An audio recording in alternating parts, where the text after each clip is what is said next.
produced those albums with a man named Charles Brion. We became very good friends. And eventually he contacted me. I think we were done with those albums. And he contacted me and said, I got a song that I think you might have some fun with. And it was the Ballad of Bilbo Baggins. Well, I had been reading the trilogy, the Hobbit stories, and I thought this is a fun thing. The kids will enjoy it. It's a fun song. And it was about 30 years before the Lord of the Rings movie. We were way, way, way ahead of the curve on that. So I did it, and then we did a video of it.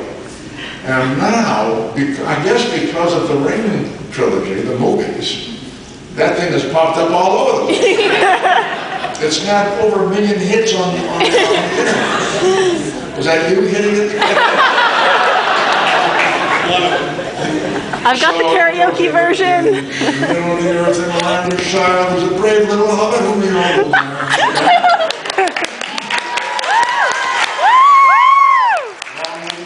Fuzzy wooden toes, he lives in a hobbit hole and everybody knows him. Bilbo, Bilbo Baggins. He was the hobbit of them all. That's all you get.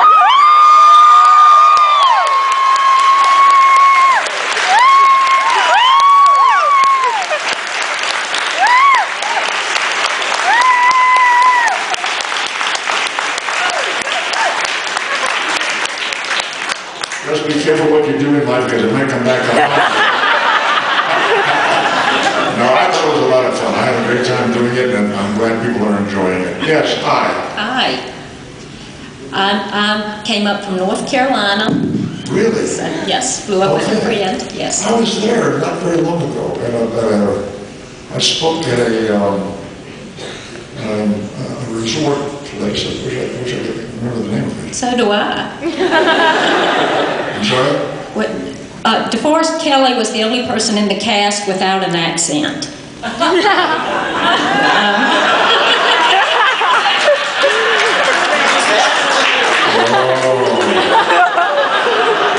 That's clever. What a great guy. What a great guy. Absolutely. A wonderful, wonderful person. A wonderful North Carolina person. Did he come from North Carolina? Georgia, Atlanta. Yeah, okay. Well, okay. Close. Yeah, close enough, indeed. Yeah. Up here, close enough. Yeah. The last time we talked was backstage at the Peachtree Playhouse in 1980. In Atlanta. In Atlanta. Yeah. After a wonderful performance of Vincent. Yeah. Thank you. Wonderful. Thank you. And I have an appreciation for your photography as well. I'm an advertisement for you here. And wanted to... Come on up here, let everybody see this photograph. Come on up here. This lady's wearing a t-shirt that has one of my photographs on it. You got it from the website, is that right? Yeah. Come on up, let's stand up here and run.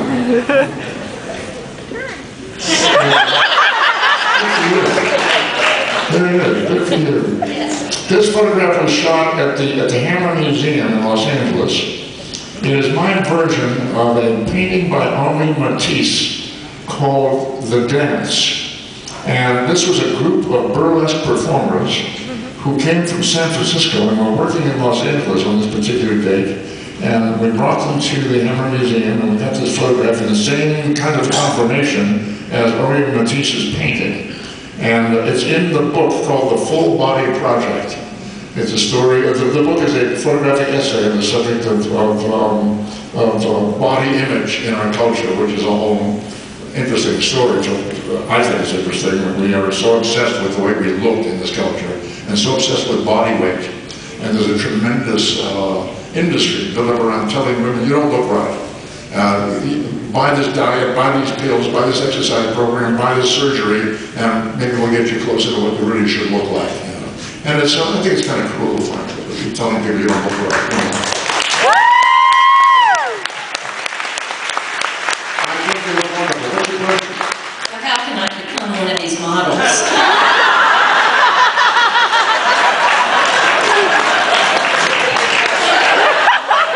I second that. Do you have the book? I do. The Full Body Project? You have the book, yeah. Is it Nina? Well, yeah, and the Shekinah book as well. But well, bless you. I'm finished with that project, and I moved on to Secret Selves. So we're a little past that. But thanks for your interest and thanks for being modeling for us here today. Yeah, okay. Thanks a lot. Good to see you.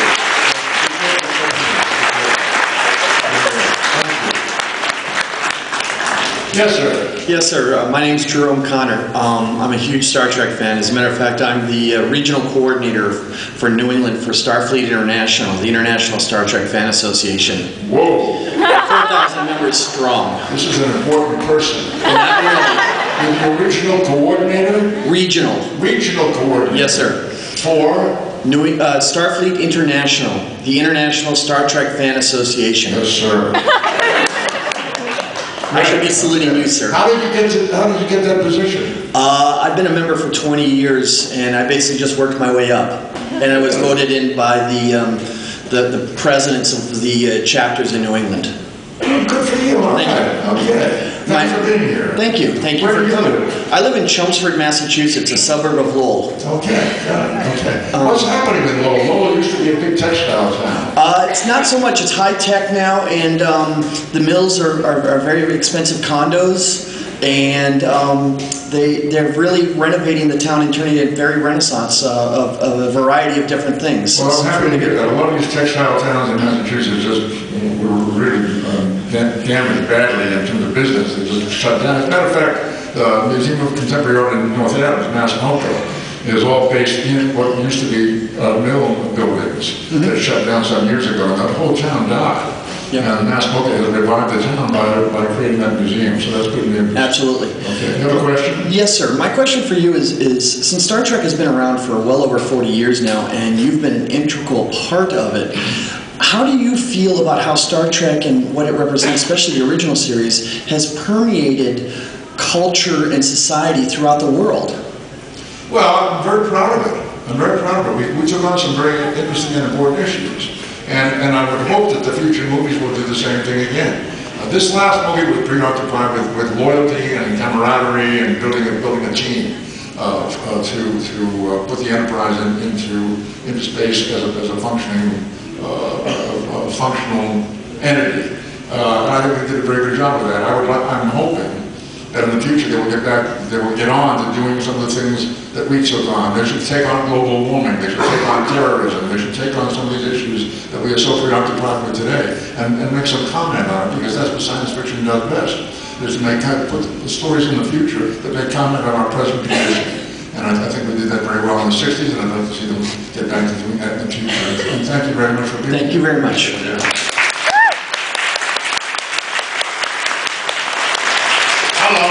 Hello, Mr. Nimoy. Yeah, hi. I want to thank you for making my weekend and everybody in this room their weekend as well.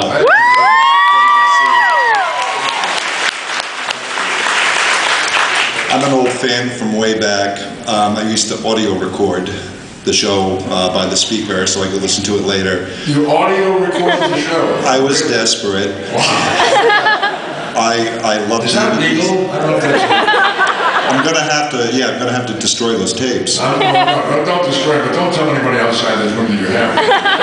Got it. I love Star Trek 4, and I love the way you did the time travel scene in Star Trek 4, where you didn't use the big explosions and the star scenes. You did a very contemplative thing with the statues. Mm-hmm. Can you talk about the thought processes that went into that, where that came from a little bit? Thank you. That's an interesting question. I decided when we were developing that sequence, the time travel sequence, that we should focus on the experience of the individual people on the bridge, and we started by zooming in on Bill Shatner, and then we painted the entire set white, so it became kind of surreal. It became dreamlike, and each of the cast, including myself, were photographed 360 degrees in a very special photographic technique, so that they could create these 360-degree images of the heads of each of us, which could rotate. And the idea was that each of us were going through this time travel process individually and sort of mentally and metaphysically, in a sense, and so it would have a surreal quality. That's how the whole thing evolved. It was pretty simple, and I think